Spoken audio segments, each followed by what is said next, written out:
My dear students, once again welcome to all of you.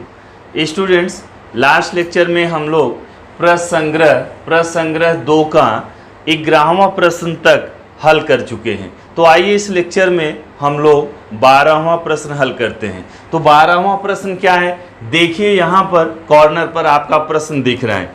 तो 12वां प्रश्न क्या है बच्चों, दो संख्याओं के वर्गों का अंतर 120 है। दो संख्याओं के वर्गों का अंतर 120 है।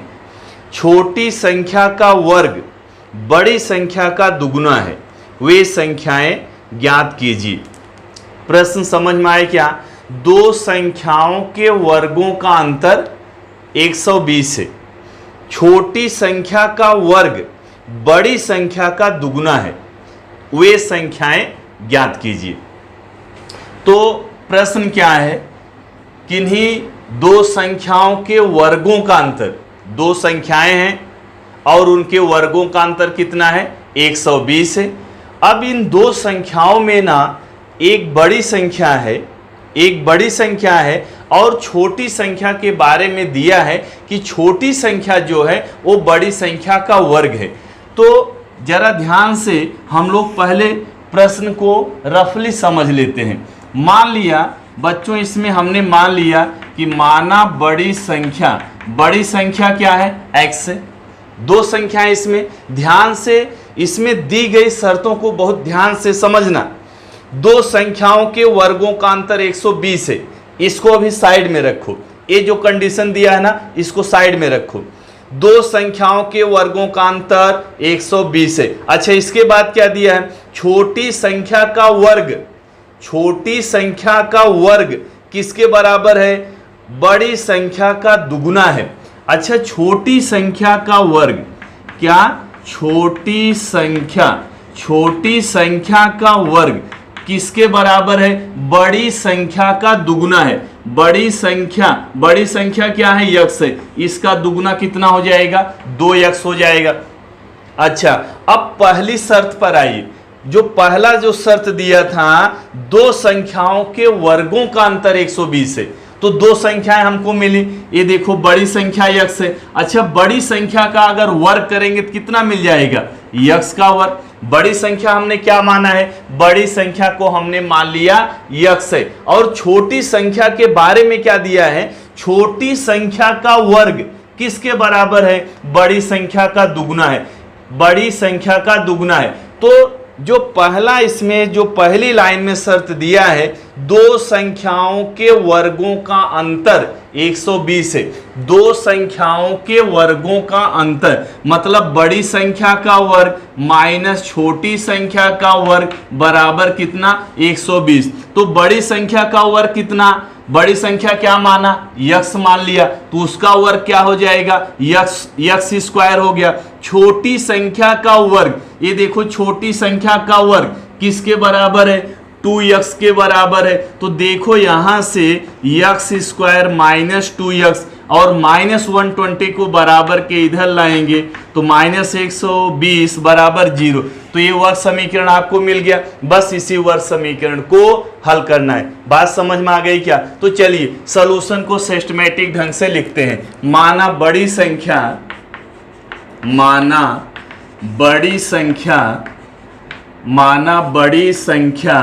यक्स है।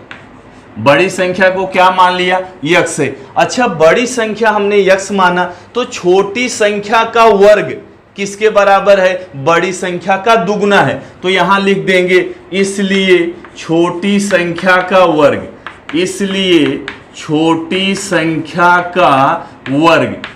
संख्या का वर्ग किसके बराबर है, बड़ी संख्या का दुगुना। बड़ी संख्या क्या माना है, यक्स, इसका दुगुना कर देंगे तो 2x आ जाएगा। ये 2x समझ में आया क्या है, 2x क्या है, छोटी संख्या का वर्ग है 2x, बड़ी संख्या क्या है, यक्स है।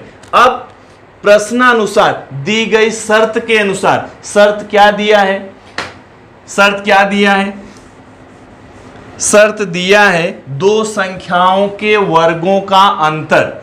अब लिखेंगे प्रश्नानुसार, क्या लिखेंगे, प्रश्नानुसार, या यहां पर आप दी गई जानकारी के आधार पर लिख सकते हैं। अच्छा, प्रश्नानुसार प्रश्न में क्या दिया है, दो संख्याओं के वर्गों का अंतर, मतलब बड़ी संख्या का वर्ग, बड़ी संख्या का वर्ग माइनस क्या, छोटी संख्या का वर्ग, छोटी संख्या का वर्ग, अंतर कितना दिया है, 120। ये शर्त समझ में आई क्या, यही मेन चीज है। दो संख्याओं के वर्गों का अंतर, दो संख्याओं के वर्गों का अंतर कितना दिया है, 120 दिया है। तो दो संख्याओं के वर्गों का, तो एक बड़ी संख्या का वर्ग माइनस छोटी संख्या का वर्ग। अच्छा, बड़ी संख्या हमने क्या मान लिया, यक्स माना है, तो इसका वर्ग, यक्स का वर्ग हो गया, माइनस छोटी संख्या का वर्ग। ये देखो, छोटी संख्या का वर्ग कितना है, 2x है, तो यहां पर क्या लिखेंगे, 2x। अब इसका वर्ग मत करना, क्यों वर्ग नहीं करेंगे, अरे तो लिखा है ना, ये छोटी संख्या का वर्ग बराबर 2x है, तो मतलब इसके पूरी जगह पर क्या आ जाएगा, 2x आ जाएगा, बराबर कितना, 120। अब 120 को बराबर के इधर ले लो, x² माइनस 2x माइनस 120 बराबर 0। तो देखो वर्ग समीकरण मिल गया। अब इस वर्ग समीकरण को क्या करना है, हल करना है। इस वर्ग समीकरण को हल करेंगे तो हमको x का मान मिल जाएगा। तो आइए वर्ग समीकरण को हल करते हैं। तो जैसे आप हल करते हैं, आपके पास कितनी विधियां हैं, 3 विधियां हैं। कौन कौन सी, गुणनखंड विधि है, और कौन सी पूर्ण वर्ग विधि है, और कौन सी एक विधि है, सूत्र विधि। तो आप किसी भी विधि से यहां पर हल कर सकते हैं जो आपको इजी लगता है। तो मैं कौन सी विधि से हल कर रहा हूं, गुणनखंड विधि से। ये देखो प्लस है, ये माइनस है, प्लस इंटू माइनस क्या आएगा, माइनस। यहां पर क्या लिखते हैं हम लोग, मध्य पद का चिन्ह, मध्य पद का चिन्ह क्या है, माइनस, यहां क्या आ गया, माइनस। अब देखो माइनस इंटू माइनस, यहां क्या, प्लस, ये वाला चिन्ह यहां पर डायरेक्ट आ गया माइनस। अच्छा, 120, इसका गुणांक कितना है, 1, 120 का गुणा 1 में करेंगे कितना आएगा, 120। मध्य पद कितना है, 2 है। अच्छा, जो हमको दो संख्याएं मिलेंगी, क्या मिलेंगी, जो हमको दो संख्याएं मिलेंगी, एक संख्या माइनस होगी, दूसरी संख्या प्लस होगी, और बड़ी संख्या माइनस में होगी। बात समझ में आ रही क्या, मतलब दोनों संख्याओं का अंतर, विपरीत चिन्ह है ना, विपरीत चिन्ह मतलब अंतर, दोनों संख्याओं का अंतर, मतलब एक संख्या में दूसरी संख्या घटाने पर कितना आना चाहिए, 2 आना चाहिए। दोनों संख्याओं का गुणा करने पर कितना आना चाहिए, 120। तो क्या आप संख्या निकाल लिए, कौन कौन सी संख्या बोलो, एक संख्या 12, दूसरी कितना 10, माइनस 12 प्लस 10, देखो माइनस 2 आ रहा है, माइनस इंटू प्लस कितना आएगा, माइनस 12 गुणे 10 कितना आ जाएगा, 120। तो ये दोनों संख्याएं, ये दोनों शर्तों को पूरा कर रही हैं। तो संख्याएं क्या हो गई, एक -12, दूसरी क्या 10। तो यहां से x² माइनस 12x, चरांक जो मध्य पद में है वही चरांक दोनों संख्याओं में लगाएंगे। प्लस कितना 10x माइनस 120 बराबर 0। अब क्या करते हैं हम लोग, मध्य पद को हमने स्प्लिट कर दिया दो संख्या में। अब इसके बाद जोड़ियां बनाते हैं, पहली जोड़ी हो गई, ये दूसरी जोड़ी हो गई। तो पहली जोड़ी में क्या कॉमन है, यक्स, तो यक्स माइनस कितना आ गया 12, यक्स माइनस 12। अब ये आपको मालूम है जो पहले कोष्टक में आया है ना वही आना चाहिए। तो पहले कोष्टक में पहला पद क्या है, यक्स है, तो यहां से क्या कॉमन लेंगे बताओ, प्लस 10 कॉमन ले लेंगे तो क्या बचेगा, यक्स बचेगा। माइनस को प्लस से भाग देंगे, माइनस 120 को 10 से भाग दे दिया, कितना बचा 12। तो देखो वापस यक्स माइनस 12 कॉमन हो गया। तो आइए इधर से हम लोग सॉल्व करते हैं। यक्स माइनस कितना कितना कॉमन ले लूं इधर से, ये दिख रहा है क्या कॉमन कितना है, यक्स माइनस 12। तो दोनों पदों में क्या कॉमन ले लेंगे, यक्स माइनस 12। तो चलिए यक्स माइनस 12 कॉमन ले लिया, बचा क्या बताओ, यहां यक्स बचा, यहां क्या बचा प्लस 10, तो बच गया यक्स प्लस 10 बराबर कितना 0। अब यहां पर ध्यान दो, दोनों गुणनखंडों का गुणनफल क्या है? 0 है। जब दो गुणनखंडों का गुणनफल 0 होता है तो उसमें आवश्यक रूप से एक गुणनखंड 0 होगा। अब यहां पर मालूम नहीं है कि यह गुणनखंड 0 है कि यह गुणनखंड है, तो बारी बारी से एक बार इसको हम लोग बराबर 0 लिखेंगे, एक बार इसको बराबर 0 लिखेंगे। तो x माइनस 12 बराबर 0 या x प्लस 10 बराबर 0। यदि x माइनस 12 बराबर 0 तो यहां से x का मान माइनस 12 को इधर करेंगे तो क्या हो जाएगा? प्लस 12 हो गया। अच्छा इधर देखिए, यदि x प्लस 10 बराबर 0 तो यहां से x का मान कितना मिलेगा? माइनस 10 मिलेगा ना। ये प्लस 10 को बराबर किधर कर दिया? माइनस 10। इतना बात समझ में आई क्या? तो यहां पर x के कितने मान मिल गए? x के 2 मान मिल गए, x बराबर 12 और x बराबर माइनस 10। अब यहां पर क्या देखना है? ऐसा तो नहीं है कि कोई मान असंगत है।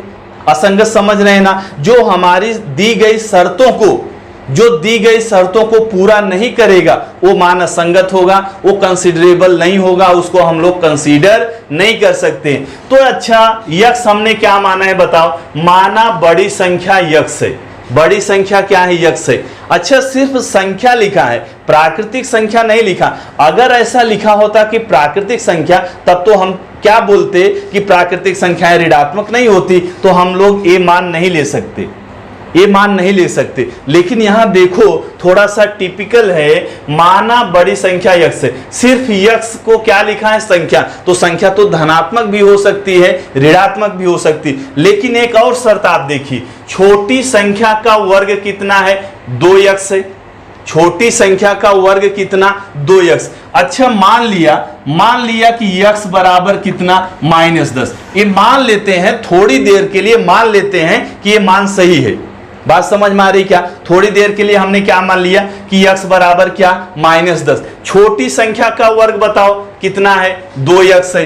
तो यहां से जब आप 2x निकालोगे, x का मान कितना? माइनस 10। अब इसका गुणा करोगे तो कितना आ जाएगा? माइनस 20 आएगा। अरे प्लस है माइनस है, प्लस इंटू माइनस क्या? माइनस। 2 दहाम कितना? 20। ये माइनस 20 क्या आया? एकदम अच्छे से ध्यान से समझना, ये माइनस 20 क्या आया? अरे 2x का मान हमने निकाला, कितना आ गया? माइनस 20। तो क्या किसी संख्या का वर्ग ऋणात्मक होगा? किसी भी संख्या का वर्ग ऋणात्मक होगा क्या? नहीं होगा। किसी भी संख्या का वर्ग ऋणात्मक नहीं होता, कभी भी नहीं होता। अर्थात हम x बराबर माइनस नहीं ले सकते। लेकिन इसका कारण क्या लिखेंगे? चूंकि किसी संख्या का वर्ग ऋणात्मक नहीं होता, तो यहां पर क्या लिखेंगे? चूंकि किसी संख्या का वर्ग क्या नहीं होता? ऋणात्मक नहीं होता।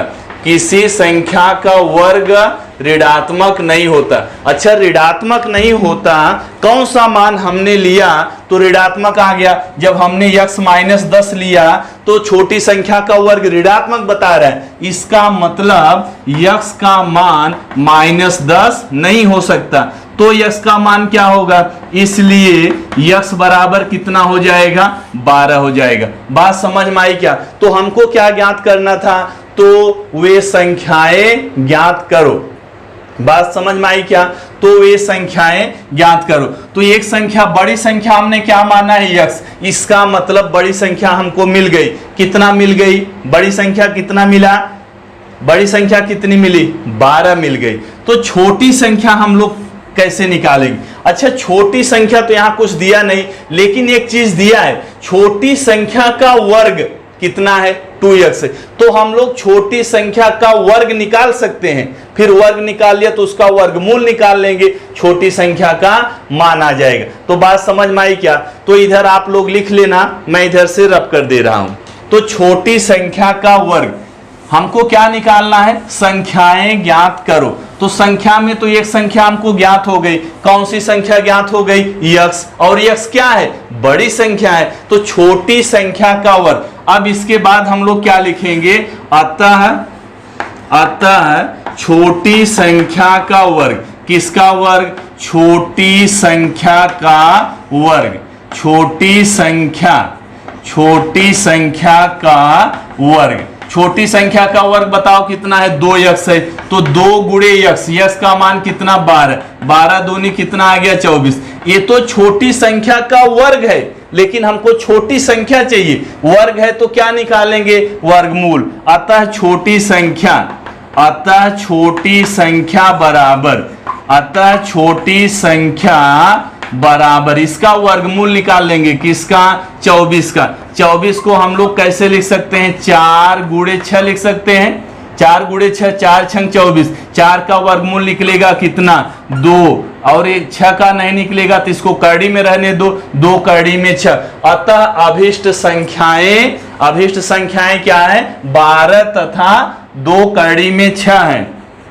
अतः अभिष्ट संख्याएं क्या है, 12 तथा 2 कड़ी में 6 है। बात समझ में आई क्या। अच्छा आंसर जरा हम लोग चेक करते हैं, क्या चेक करते हैं, आंसर चेक करते हैं। क्या शर्त क्या दिया है, 2 संख्याओं के वर्गों का अंतर, 2 संख्याओं के वर्गों का अंतर कितना है, 120 है। अच्छा बड़ी संख्या कितना है, 12, 12 का वर्ग करोगे कितना आ जाएगा, आंसर चेक कर रहे हैं, 12 का वर्ग करोगे कितना आएगा, यहां चेक कर रहा हूं, 12 का वर्ग कितना, 144 हो गया। अच्छा दूसरी संख्या जो छोटी संख्या है वो कितना है, 2 कड़ी में 6, तो 2 कड़ी में 6 वर्ग करने आएगा क्या, आपको वर्ग करने आएगा क्या 2 कड़ी में 6 का। चलो यहां करके बताता हूं, किसका वर्ग, 2 कड़ी में 6 का वर्ग। अरे देखो वर्ग क्या है, 24 है। अरे इसका ही वर्गमूल निकाला ना, 2 कड़ी में 6 आया, तो इसका वर्ग 24। अच्छा यहां देख लो, नहीं भरोसा है तो यहां देख लो, 2 कड़ी में 6 इसका वर्ग करेंगे, 2 का वर्ग कितना 4, कड़ी में 6 का वर्ग करेंगे, कड़ी हट जाएगा 6, 4 छंग कितना आ गया 24। हाँ तो इसमें से 24 माइनस करो, 2 संख्याओं के वर्गों का अंतर माइनस करेंगे, 4 में से 4 गए कितना 0, 4 में से 2 गए 2, यहां पर 120 आ रहा है। अतः हमारा आंसर क्या है, सही है। तो अब प्रश्न को अच्छे से नोट कर लीजिए। तो आइए बच्चों देखते हैं अगला प्रश्न। अगला प्रश्न कौन सा है, 13वां प्रश्न है। यहां देखो आपका प्रश्न दिख रहा है, रंजना को जन्मदिन के अवसर पर 540 संतरे कुछ विद्यार्थियों में समान रूप से बांटने हैं। कितने संतरे, 540, कुछ विद्यार्थियों में समान रूप से बांटने हैं। तो संतरों की संख्या कितनी है, 540 है, कुछ विद्यार्थियों में समान रूप से बांटने हैं, कुछ विद्यार्थियों में समान रूप से बांटने हैं। यदि 30 विद्यार्थी अधिक होते तो प्रत्येक को 3 संतरे कम मिलते। विद्यार्थियों की संख्या ज्ञात कीजिए। तो प्रश्न समझ में आ गया क्या, रंजना को जन्मदिन के अवसर पर, रंजना का जन्मदिन है, वो अपने जन्मदिन पर क्या करना चाहती है, उसके पास 540 संतरे हैं। कितने संतरे हैं, 540, कुछ विद्यार्थियों में समान रूप से बांटना है। कुछ विद्यार्थियों में, विद्यार्थियों की संख्या मालूम नहीं है, कुछ विद्यार्थियों में समान रूप से बांटना है। समान रूप समझ रहे हैं क्या, प्रत्येक विद्यार्थी को उतने उतने संतरे देना है, समान संख्या। जैसे समझो प्रत्येक विद्यार्थी को 4-4 संतरे देना है। बात समझ में आ गई क्या, प्रत्येक विद्यार्थी को समान रूप से संतरों का वितरण करना है, बांटना है। यदि 30 विद्यार्थी और होते तो प्रत्येक विद्यार्थी को 3 संतरा कम मिलता। बात समझ में आई क्या, यदि 30 विद्यार्थी अधिक होते तो प्रत्येक को 3 संतरे कम मिलते। विद्यार्थियों की संख्या ज्ञात कीजिए। अच्छा तो माना विद्यार्थियों की संख्या x है, माना विद्यार्थियों की संख्या कितना, विद्यार्थियों की संख्या x है। विद्यार्थियों की संख्या कितना मान लिया, x मान लिया। तो 540 संतरे को कितने विद्यार्थियों में बांटना है, x विद्यार्थियों में बांटना है। तो प्रत्येक को कितना मिलेगा, प्रत्येक को कितने कितने संतरे मिलेंगे। अच्छा ऐसे नहीं समझ में आ रहा है तो आप ऐसा समझो 50 संतरे हैं। कितने संतरे हैं, 50 संतरे हैं। 5 विद्यार्थियों में बांटना है, कितने विद्यार्थियों में? 5 विद्यार्थियों में बांटना है, तो प्रत्येक को कितना मिलेगा? अरे 5 से भाग दे देंगे, कितना मिलेगा? 10। बात समझ में आई क्या? 50 संतरे को अगर 5 विद्यार्थी में बांटना है तो 50 को किससे भाग दे देंगे? 5 से। अगर 540 संतरे को x विद्यार्थी में बांटना है तो प्रत्येक को कितना संतरा मिलेगा? x से भाग दे दिया। ये बात समझ में आई क्या? तो यहां पर क्या लिखेंगे? 540 संतरे को x विद्यार्थियों में बांटने पर, x विद्यार्थियों में बांटने पर, x विद्यार्थियों में बांटने पर प्रत्येक को कितने संतरे मिलेंगे? 540 बटे x, मतलब 540 को किससे भाग दे दिया? x से। 540 बटे x संतरे मिलेंगे। बात समझ में आई क्या? ये बात समझ में आ गई। 540 संतरा है, विद्यार्थियों की संख्या कितना है? x है, तो प्रत्येक को कितना संतरा मिलेगा? अरे 540 को किससे भाग दे देंगे? विद्यार्थियों की संख्या से, और विद्यार्थियों की संख्या कितना माना है? x माना है। अब सवाल ये है कि यदि 30 विद्यार्थी और होते, 30 विद्यार्थी और होते तो प्रत्येक को 3-3 संतरा कम मिलता। बात समझ में आई क्या? अब 30 नए विद्यार्थी आ जाने पर 30 नए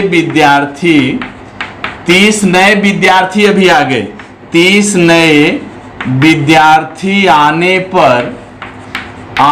पर कुल विद्यार्थियों की संख्या, पहले कितने विद्यार्थी थे बताओ? कुल विद्यार्थियों की संख्या भी कितना हो जाएगी? पहले कितने विद्यार्थी हमने माना था? x। 30 और बढ़ गए। 30 नए विद्यार्थी आने पर कुल विद्यार्थियों की संख्या कितना? x + 30 हो जाएगी। बात समझ में आई क्या? पहले तो x ही विद्यार्थी थे ना, 30 विद्यार्थी और आ गए, 30 और उसमें जोड़ दिया। अब 540 संतरों को कितने विद्यार्थियों में? x + 30 विद्यार्थियों में बांटने पर, कितने विद्यार्थियों में भी बांटेंगे? x + 30 विद्यार्थी बढ़ गए, x + 30 विद्यार्थियों में बांटने पर क्या होगा? प्रत्येक को, अब बताओ कितना मिलेगा? प्रत्येक को कितना मिलेगा? अरे वही नियम, 540 को विद्यार्थियों की संख्या से भाग दे दिया, प्रत्येक को 540 बटे x + 30 संतरे मिलेंगे। बात समझ में आई क्या? संतरे मिलेंगे। इतना बात समझ में आ गई। अच्छा अब क्या? अब ध्यान से जरा समझो, जब नए विद्यार्थी नहीं आए थे तो जितना सबको मिला था, और फिर बाद में जब नए विद्यार्थी, कितने और विद्यार्थी आ गए? 30 विद्यार्थी और आ जाने पर प्रत्येक को 3-3 कम मिलेंगे। बात समझ में आ रही क्या? ये प्रत्येक विद्यार्थी को, जब नए विद्यार्थी नहीं थे तो प्रत्येक को कितने संतरे मिले? 540 बटे x संतरा। जब 30 विद्यार्थी और आ गए तो प्रत्येक को कितना संतरा मिला? 540 बटे x + 30। ये जो बाद में प्रत्येक को मिला ना, इससे 3 कम है। यही प्रश्न है ना कि 30 विद्यार्थी और बढ़ जाने पर प्रत्येक को 3-3 संतरे कम मिलेंगे। मतलब अगर समझो, यहां पर प्रत्येक को 15 संतरे मिलते थे, यहां पर जब विद्यार्थी नहीं बढ़े थे, यहां पर प्रत्येक को मान लिया 15 संतरे मिले, तो यहां पर कितने मिलेंगे? 3 कम, मतलब 12। समझ में आया क्या? मतलब इन दोनों का अंतर कितना है? 3 है। तो अब क्या लिखेंगे? प्रश्नानुसार। क्या लिखेंगे? प्रश्नानुसार, या दी गई शर्त के अनुसार। प्रश्नानुसार x 540 बटे कितना? x। बात समझ में आई क्या? ये प्रत्येक विद्यार्थियों को मिले हुए संतरों की संख्या है जब विद्यार्थी नहीं बढ़े थे, लेकिन अब तो विद्यार्थी बढ़ गए। कितने बढ़ गए? 30। तो प्रत्येक को 3 संतरा कम मिल रहा है, तो मतलब इसका और इसका अंतर कितना होना चाहिए? 3 होना चाहिए। तो माइनस क्या करेंगे? 540 बटे 40 बटे कितना x प्लस 30 बराबर कितना 3। ये बात समझ में आई क्या? अच्छा 540 तो हम लोग कॉमन ले सकते हैं, तो चलो 540 कॉमन ले लिया, बचा क्या 540 निकाल दिया, तो यहाँ 1 बटे x, यहां पर क्या बचेगा 1 बटे x प्लस 30 बराबर कितना 3। तो ये 540 को बराबर के उधर कर दे रहे हैं। अच्छा ब्रैकेट में देखो, इसको हम पहले सॉल्व कर रहे हैं, x प्लस 30 गुणे 1 कितना आ जाएगा x प्लस 30 माइनस x का गुणा 1 से माइनस x बटे ये दोनों का गुणनफल x गुणे x प्लस 30 बराबर कितना 3, बराबर कितना 3। अच्छा ये 540 को उधर ले जाएंगे तो बटे हो जाएगा 540। बात समझ में आ गई इतना?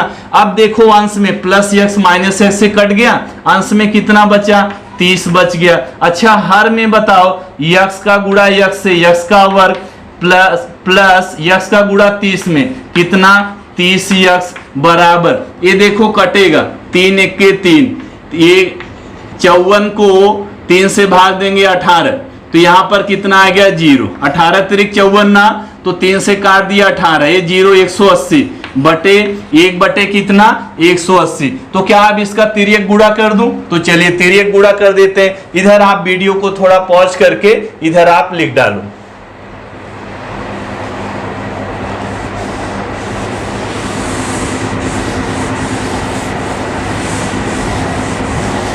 तो चलिए अब यहां से हम लोग कंटिन्यू करते हैं, यहां से तिर्यक गुणा कर लेते हैं। एक्स स्क्वायर प्लस 30x का गुणा 1 में करेंगे तो एक्स स्क्वायर प्लस 30x बराबर 180 का गुणा किससे करेंगे 30 में, 180 गुणे कितना 30, तो कितना आ गया है एक्स स्क्वायर प्लस 30x बराबर, ये गुणा कर दो 18 तिरिक कितना होता है 54, 2 0 है, 2 0 यहां पर बढ़ गया, तो एक्स स्क्वायर प्लस 30x इसको इधर लाएंगे कितना हो गया माइनस 5400 बराबर कितना 0। अब देखो आपके पास वर्ग समीकरण आ गया और यह वर्ग समीकरण किसमें है मानक स्वरूप में है। अब आप तीनों विधियों में से किसी भी विधि से इसको हल कर सकते हैं, जो विधि आपको सरल लगे। तो फिलहाल हम लोग यहाँ पर कौन सी विधि से करेंगे, गुणनखंड विधि से करेंगे। ये देखो प्लस ये माइनस, प्लस इंटू माइनस क्या आ जाएगा माइनस। अच्छा मध्य पद का चिन्ह बताओ क्या है, प्लस है, तो यहाँ पर प्लस आ गया, प्लस इंटू माइनस क्या आ जाएगा माइनस, ये वाला चिन्ह यहाँ पर आ गया प्लस। अच्छा 5400 इसका गुणांक कितना है 1, तो ये दोनों को गुणा करके यहाँ पर लिखते हैं। ये मेथड आपको बहुत अच्छे से मालूम है। मध्य पद का गुणांक कितना है 30 है।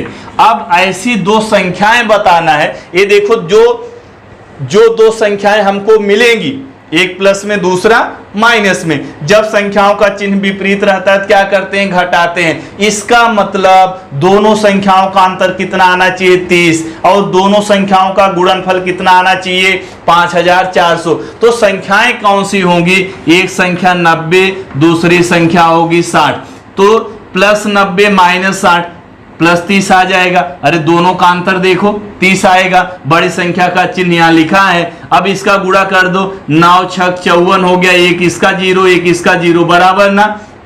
अच्छा हमने तो संख्या यहाँ पर डायरेक्ट लिख दी, लेकिन आपको संख्या निकालने आना चाहिए। अच्छा संख्या थोड़ा सा बड़ी है तो हम लोग ऐसे मौखिक रूप से नहीं सोच पाएंगे। जब आप मौखिक रूप से नहीं सोच पाएंगे तब क्या करेंगे बताइए। हमने मेथड बताया है, कौन सा मेथड बताएं, इसका हम अभाज्य गुणनखंड करेंगे और उन गुणनखंडों में से दो जोड़ियां ऐसी बनाएंगे जिसका अंतर कितना आना चाहिए 30 आना चाहिए। तो आप इसको ट्राई करो, किस तरह से संख्याएं मिली हैं आप खुद से ट्राई करोगे कि 90 और 60 बराबर है क्या, किस तरह से मिला। तो आइए यहां पर मध्य पद को हटाते हैं। एक्स स्क्वायर प्लस क्या लिख दूं 90x माइनस क्या लिख दूं 60x माइनस क्या है 5400 बराबर कितना 0। इसके बाद हम लोग जोड़ियां बनाएंगे। ये पहली जोड़ी में क्या कॉमन है x, तो x प्लस 90, दूसरे ब्रैकेट में क्या मिलेगा यही आना चाहिए, जो पहले ब्रैकेट में आया है ना वही आना चाहिए। पहले ब्रैकेट में पहला पद क्या है x, यहाँ x आना चाहिए, तो इसका मतलब माइनस 60 हम लोग कॉमन लेंगे, क्या बचेगा x, माइनस माइनस को भाग देंगे तो प्लस, अब 5400 को 60 से भाग दे दो। किसको? 5400 को किससे भाग दे दो? 60 से। ये देखो 0 0 कट गया, 6 9 54, 0 बढ़ गया 90। कितना आ गया? 90 बराबर क्या? 0। तो क्या आपको दिख रहा है? x plus 90, x plus 90। इसको हम लोग फिर से कॉमन ले सकते हैं। किसको कॉमन ले सकते हैं? x प्लस 90 को। तो आइए फिर से हम लोग कॉमन ले लेते हैं। किसको कॉमन ले लूं? x प्लस 90 को। यहां दिख रहा है ना x प्लस 90, x प्लस 90। तो x प्लस 90 कॉमन ले लिया। अच्छा बताओ बचा क्या? यहाँ x बचा, यहाँ -60। x माइनस 60 बराबर कितना? 0। दोनों गुणनखंडों का गुणनफल कितना है? 0 है। तो यहां पर x प्लस 90 बराबर क्या? 0 या x माइनस 60 बराबर 0। यदि यह बराबर 0 तो यहां से आ जाएगा प्लस 90 को इधर करेंगे माइनस 90। x का एक मान मिल गया। अच्छा इधर कितना मिल जाएगा x का मान? इस साइड में x का मान कितना मिलेगा? x माइनस 60 को इधर कर देंगे प्लस 60। x का 2 मान मिल गया। x का कितना मान मिल गया? 2 मान। अब आपको देखना है क्या कोई मान असंगत है क्या? x माइनस 90, x को क्या माना है? विद्यार्थियों की संख्या। तो विद्यार्थियों की संख्या ऋणात्मक होगी क्या? नहीं होगी। तो यहां पर क्या लिखेंगे? चूंकि विद्यार्थियों की संख्या ऋणात्मक नहीं होगी, चूंकि विद्यार्थियों की संख्या विद्यार्थियों की संख्या ऋणात्मक नहीं होती है, ऋणात्मक नहीं होती है, इसलिए x का मान -90 नहीं हो सकता। बात समझ में आई क्या? विद्यार्थियों की संख्या ऋणात्मक नहीं होती है, ऋणात्मक नहीं होती है तो इसका मान x का मान -90 नहीं हो सकता। तो क्या हो सकता है बताओ? x बराबर 60। तो आंसर क्या लिखेंगे? अतः विद्यार्थियों की संख्या 60 है। समझ में आए क्या? अब आंसर कैसे चेक करेंगे? तो इधर आप लिख लीजिए, मैं आंसर चेक करने आपको बता रहा हूं।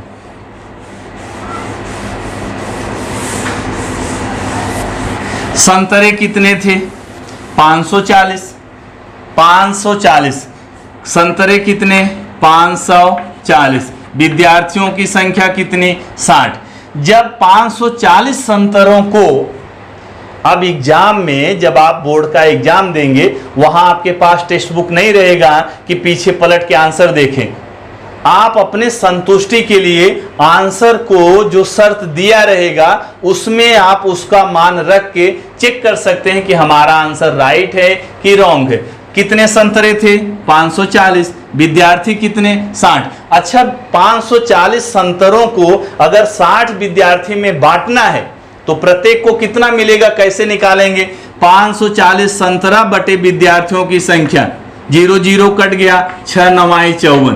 मतलब प्रत्येक विद्यार्थियों को कितना संतरे मिलेंगे? 9 संतरे। अच्छा बाद में क्या बोला कि 30 विद्यार्थी बढ़ गए, 30 विद्यार्थी बढ़ गए, संतरे उतने। अगर 30 विद्यार्थी और बढ़ जाएं तो प्रत्येक को बोल रहा है कि 3 संतरा कम मिलेगा। अच्छा देखते हैं, विद्यार्थी कितने? 60। 30 विद्यार्थी बढ़ेंगे तो कितना हो जाएगा? 90 हो जाएंगे। पहले कितने विद्यार्थी? 60। 30 विद्यार्थी और बढ़ गए, विद्यार्थी कितने? 90।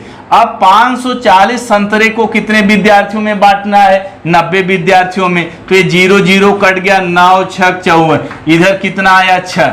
ये देखो पहले 9 9 संतरे मिल रहा था, बाद में 6 6 मिल रहा है, तो इससे 3 कम है ना।